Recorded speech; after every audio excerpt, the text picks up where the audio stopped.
We are always going in different directions like ships that pass in the night. Really, we whiz past each other. In fact, we have got a bit of a catch-up this afternoon. On the day of their coronation, King Charles and Queen Camilla followed tradition to the letter until a short delay broke the rhythm. A private conversation inside the coach, caught on video and picked apart by lip readers, became one of the day's most talked about moments. What did Charles really say during that pause? Why did it matter? And how did a few unfiltered seconds shift the tone of a perfectly scripted royal event? It was a historic day that had not been seen in the UK for more than 70 years.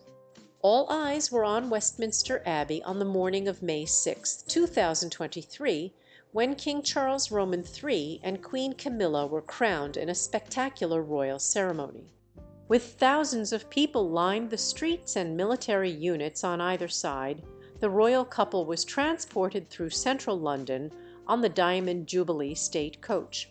A testament to both modern craftsmanship and heritage.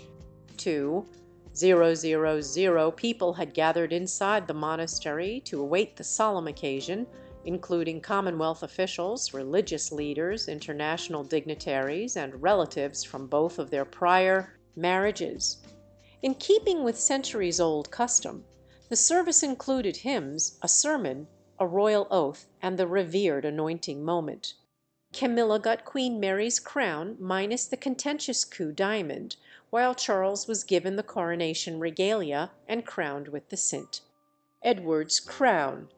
A procession, a fly past, and a nationwide day of volunteering were all part of the weekend's festivities, which included a ceremony that lasted just over 2 hours and was exquisite and symbolic. In light of the significance of the event, Buckingham Palace issued a formal statement later that day. Although the day appeared to be a perfect success on the surface, their Majesties were deeply touched by the events of yesterday and profoundly grateful both to all those who helped to make it such a glorious occasion and to the very many who turned out to show their support in such numbers in London and further afield. Not everything, though, had gone quite as planned. The Bishop of Chelmsford, Dr. Guy Francis Danny, who actively participated in the service, subtly observed in a post-event assessment. "There were 1 or 2 things that didn't go strictly to plan. I don't want to embarrass someone specifically." She didn't name anyone, but this seemingly insignificant remark immediately generated rumors. Timelines, video, and eyewitness reports were immediately used by the media to determine what might have gone wrong. One element quickly surfaced: the Prince and Princess of Wales's delayed arrival. The successors to the throne and their families are supposed to arrive at the location ahead of the sovereign per royal protocol. This time, however, King Charles and Queen Camilla arrived at Westminster Abbey before Prince William, Princess Catherine, and their 3 children, Prince George, Princess Charlotte, and Prince Louis. Their tardy arrival caused an unanticipated halt in the procession's progress.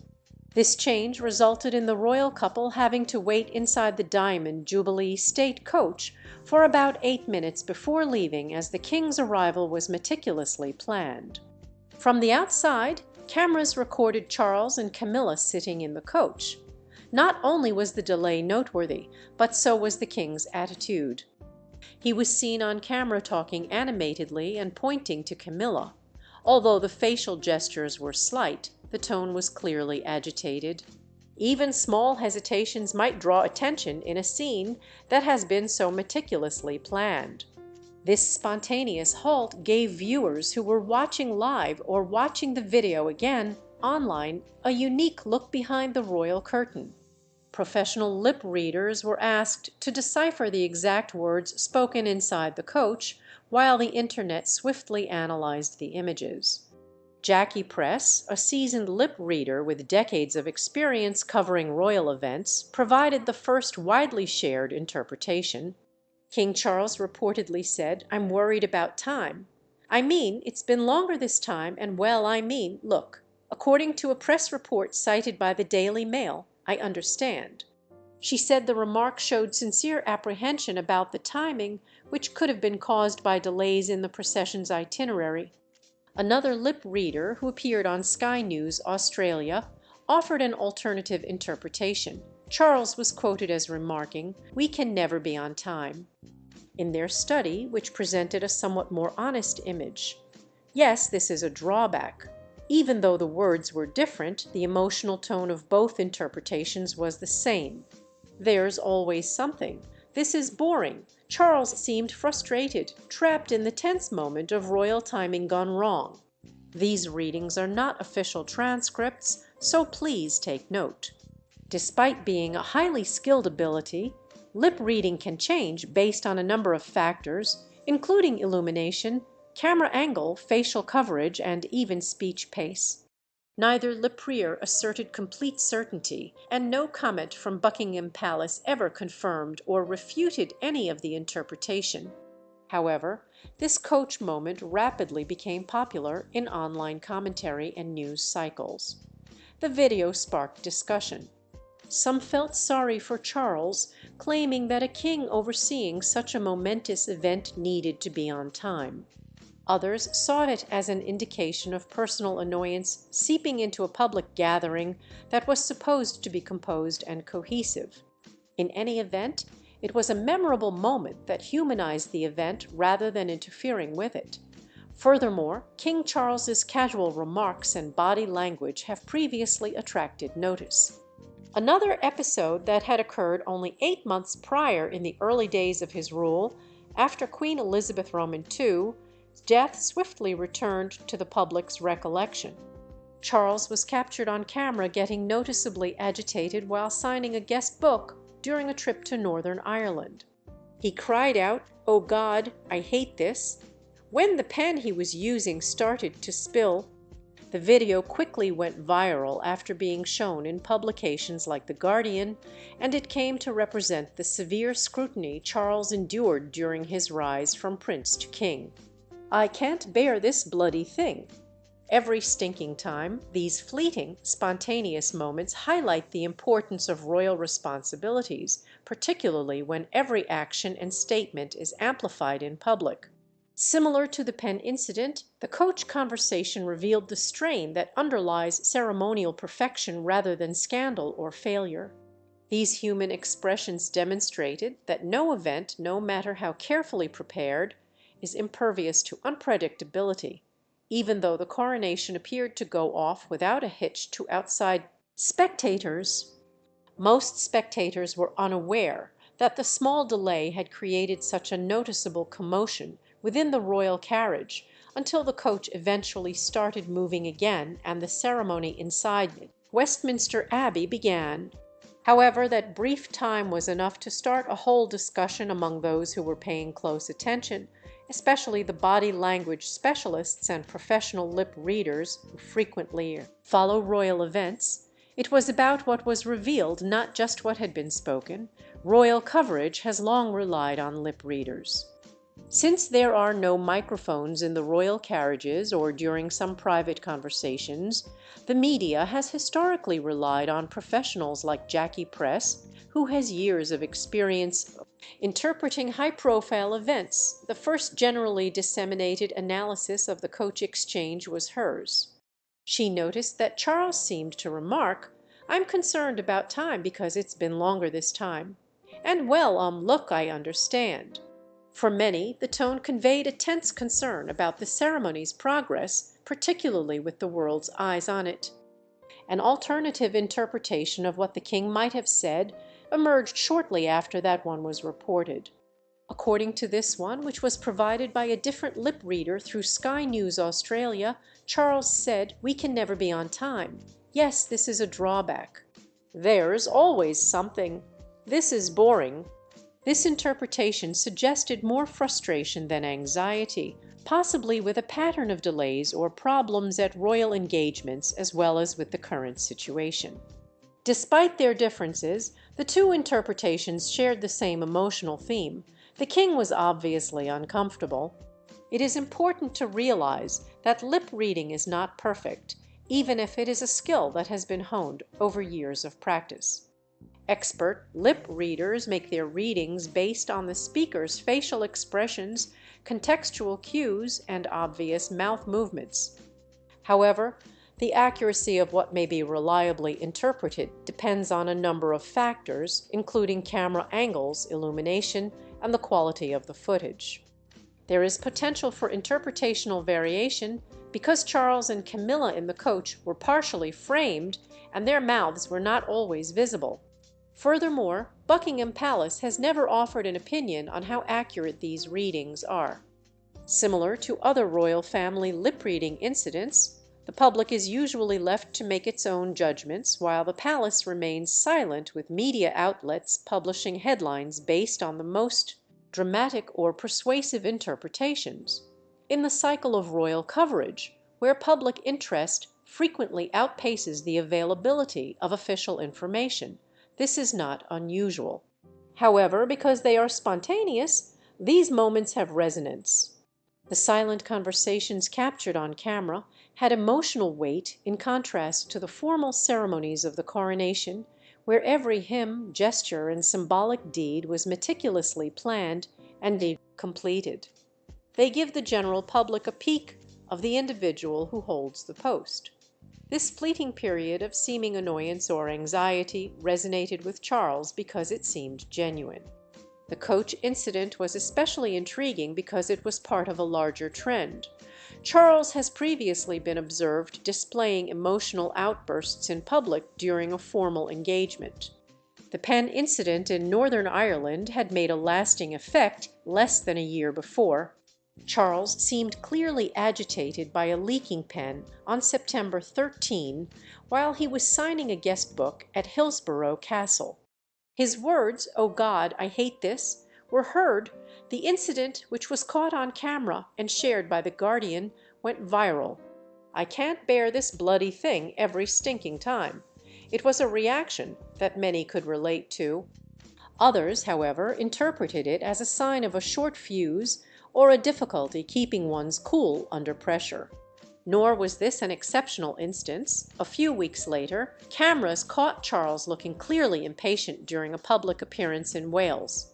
Charles could be heard complaining that Camilla was taking too long as she greeted the audience. Although the video didn't make as many headlines as the pen outburst, it did support the developing theory that the new monarch was still getting used to the demands of his high position after decades of training. Furthermore, those pressures are significant. As king, Charles must follow centuries of royal customs, live up to Commonwealth standards, and remain composed in all public situations. The function of the king is based on continuous visibility, in contrast to politicians or celebrities who may temporarily withdraw from public scrutiny. With numerous cameras recording from various perspectives and social media analyzing every second, a fleeting spontaneous expression can swiftly become a viral headline. Even though the coronation carriage moment caused little actual disturbance, it became significant because it demonstrated that Charles was still a human being who was prone to annoyance, strain, and time-related stress on the most significant day of his reign. A more profound change in the way the monarchy is viewed is also reflected in the interest with these occasions. Royal occasions were covered with a degree of reverence and restraint in previous decades. Authenticity is highly valued by the people today. Not only are unscripted moments uncommon, but they also feel genuine, which is why people are drawn to them. Many people might identify with the image of an irritated King Charles sitting in his coach and making a quick remark to his wife. It mirrored the typical situations that arise at formal gatherings, weddings, or even school assemblies, where even small setbacks and delays try one's patience. That moment on the bus exposed the tension that lurks beneath the surface, even if the crown ceremony itself went off with remarkable accuracy. Furthermore, when considered in conjunction with Charles's previous responses, the pen accident and the walkabout remark, it revealed a man acclimating not only to a new title, but also to the significant emotional demands that accompany it. One thing became evident as the video kept making the rounds, and people analyzed every interpretation that could be made of it. It wasn't just about what Charles said, it was also about what those words meant, from Queen Elizabeth Roman II's almost flawless poise to her son's more obvious weakness. They represented the growing pains of a monarchy in transition. Thus Charles and Camilla proceeded into their rule after the coronation. However, the effects of that short delay, the interpretations from the lip readers, and the talk in the carriage persisted long after the ceremony was over. They were included into the larger story, which was not about a bad thing that happened, but rather about a genuine flawed human moment that was caught in the middle of royal protocol. Even though the chat inside the carriage garnered international notice, there were other moments over the coronation weekend that sparked discussion. As more footage emerged, especially from the balcony appearance at Buckingham Palace, the public's attention started to broaden. The newly crowned monarch and senior royals meet the populace at this customary event, which is typically remembered for its symbolic meaning. This time, however, it was also memorable for what some saw as yet another open discussion between Queen Camilla and King Charles. Senior working royals, including the Prince and Princess of Wales and their children, joined the King and Queen as they entered the balcony after the coronation parade. Cameras zoomed in to get every expression as cheers erupted from the throng below. One particular clip stood out among the footage that was posted on social media and aired on television networks. It shows Camilla responding in what seemed to be a cheerful manner after King Charles turned slightly to talk to her. Lip readers intervened once more to analyze the situation. Charles reportedly stated, "I can't see a thing with this crown." According to Jeremy Freeman, a professional lip reader who was cited by The Sun, "I am unable to look up." Camilla allegedly replied, "I am also unable to see anything. My crown will fall off." This exchange went viral, and viewers found it funny that such a formal appearance would cause such a relatable discomfort. This time, the interpretation spoke to the physical reality of donning bulky, historically significant attire over the course of a lengthy, meticulously planned day rather than irritation. In addition to being ceremonial, Charles and Camilla's crowns were historical artifacts with symbolic meaning. Dating back to the 17th century, St. Edward's crown, which was used to crown King Charles, weighs almost 5 lb. It is embellished with more than 400 beautiful stones, and is composed of solid gold. The crown is usually only worn on the monarch's head once during their reign, because of its weight and rigidity which need careful handling. After wearing it for a brief moment during the service, Charles didn't wear it again that day. A modified version of Queen Mary's crown, which was first made in 1913, was worn by Queen Camilla. For the first time in modern history, a queen consort did not commission a new crown, but instead repurposed an old one. In Camilla's version, the contentious coin or diamond was removed, and the weight was significantly reduced. Nevertheless, the crown continued to be a large and elaborate item, and Camilla was observed handling it carefully when she made appearances. Despite their striking appearance, these regal ornaments are uncomfortable. Queen Elizabeth Roman II once talked openly about the difficulties of holding the throne using her own words. She made the humorous statement, "You can't look down to read the speech. If you did, your neck would break." In a documentary broadcast by the British Broadcasting Corporation in 2018, this highlighted the physical strain required to maintain royal pageantry, something that most viewers rarely think about. It makes sense in this environment to speculate that Charles and Camilla may have spoken briefly about their crowns. It can be emotionally and physically exhausting to stand in front of large crowds, wear bulky regalia, and maintain formal calm. If Freeman's reading is correct, then the king and queen formed a silent understanding during this brief exchange, reflecting the weight of the day, both literally and symbolically. In contrast to the coach incident, there was no controversy surrounding the balcony moment. Indeed, it appeared to reaffirm that the royals are still humans in spite of centuries of custom. They are uneasy. They engage in small chat. Additionally, Charles and Camilla sometimes exchange glances that convey more information than protocol ever could. However, not everyone paid attention to these tender times. In order to make connections between that exchange and a perceived trend in Charles's behavior, several critics went back to the previous tension in the coach. Clips from earlier royal encounters, in which the king had displayed signs of annoyance or impatience, were revived in articles. Even though these instances were somewhat small, their frequency indicated a king who was not hesitant to display emotion in highly regulated environments. Depending on your point of view, this was either a breach of decorum or refreshing transparency. However, many failed to notice how well the remainder of the coronation went. The service itself continued without interruption, even though there was a little wait and some quiet chats that made headlines. The ceremony was precisely delivered by the Archbishop of Canterbury. After taking the coronation oath, Charles was given the anointing oil made using the same recipe that had been used for his mother in 1953. In a separate ceremony, Camilla was anointed and crowned, becoming queen in a way not seen for a queen consort in almost a century.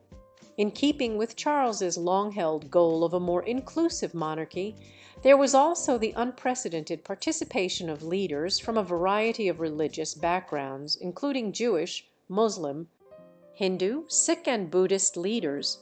Despite being ceremonial, his choice to include them was a significant shift from previous coronations, which followed a strictly Christian structure. Although there was some controversy over the decision, it was generally accepted as a component of Charles's larger attempt to update the monarchy's image without completely departing from tradition. The public's participation in the ceremony also changed. Viewers were asked to join in by reciting a brand new homage of the people, an oath of allegiance to the king, for the first time in British history.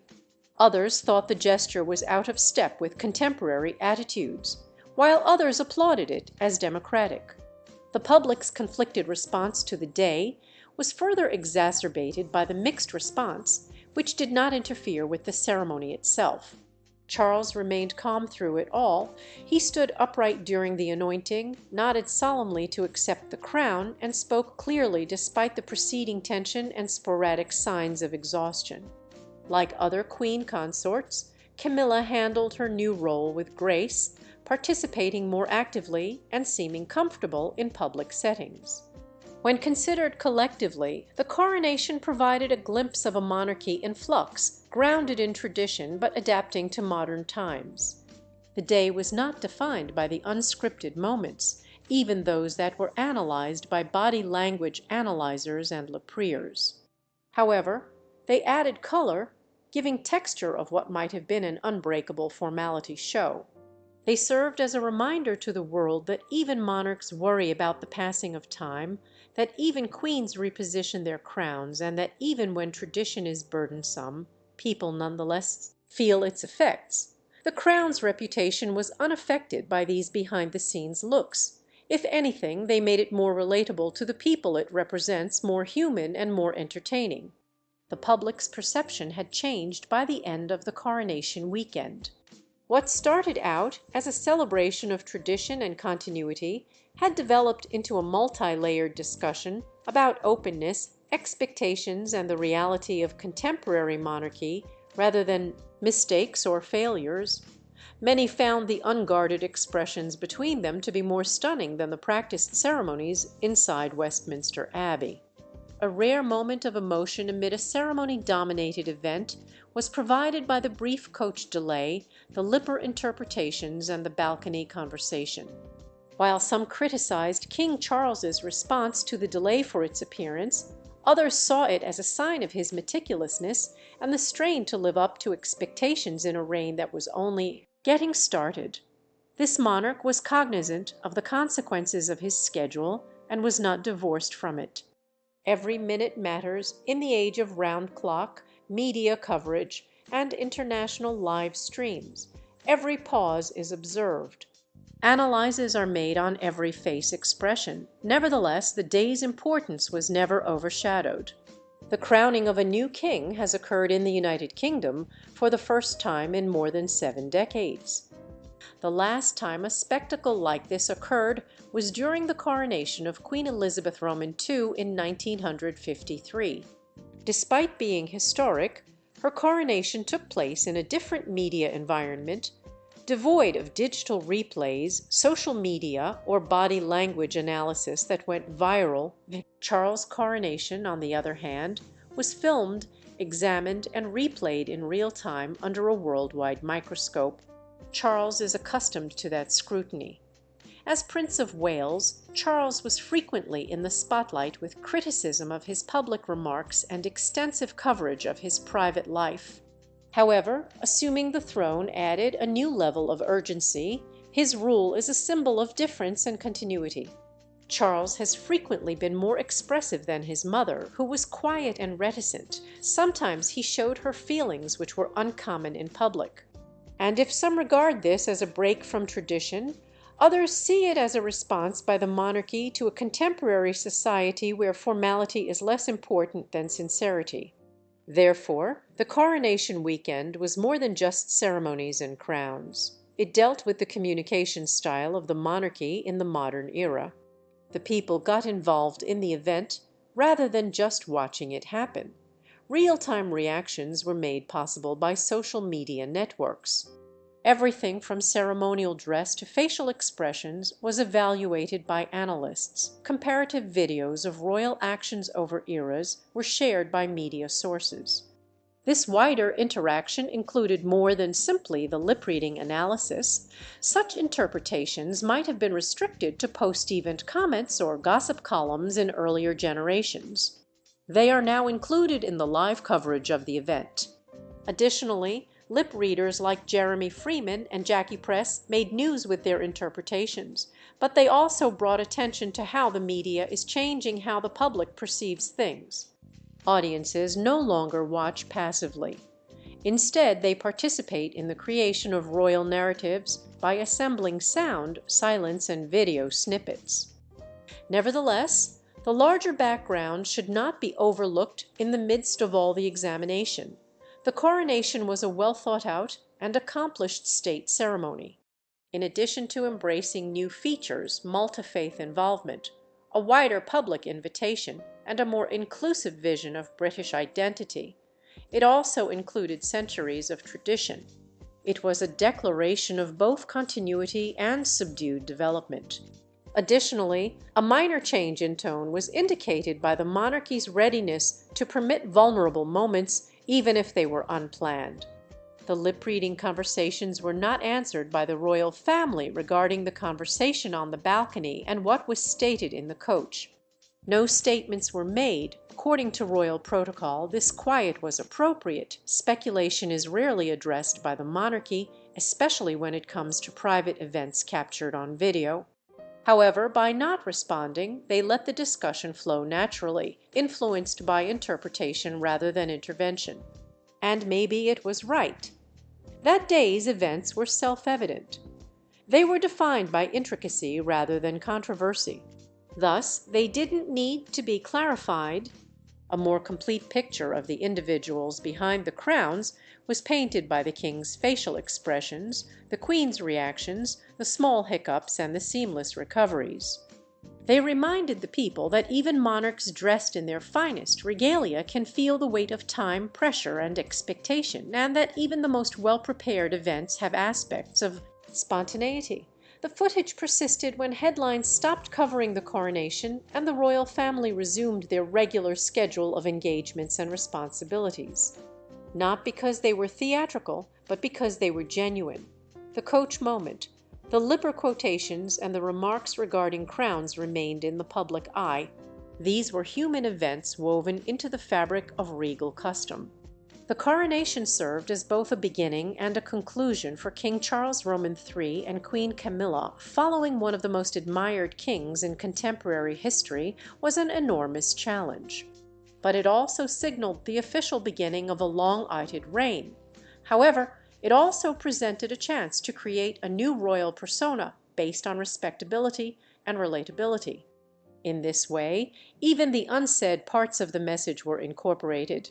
Despite the centuries-old meaning of the crown, the guy wearing it is living in the here and now. He is observed, captured, deciphered, and evaluated. Nevertheless, he keeps going knowing that each step, each pause, and each word spoken or unspoken contributes to a legacy that is continuously being created. The video for today has now come to an end. Make sure to see the other videos on the channel if you followed us this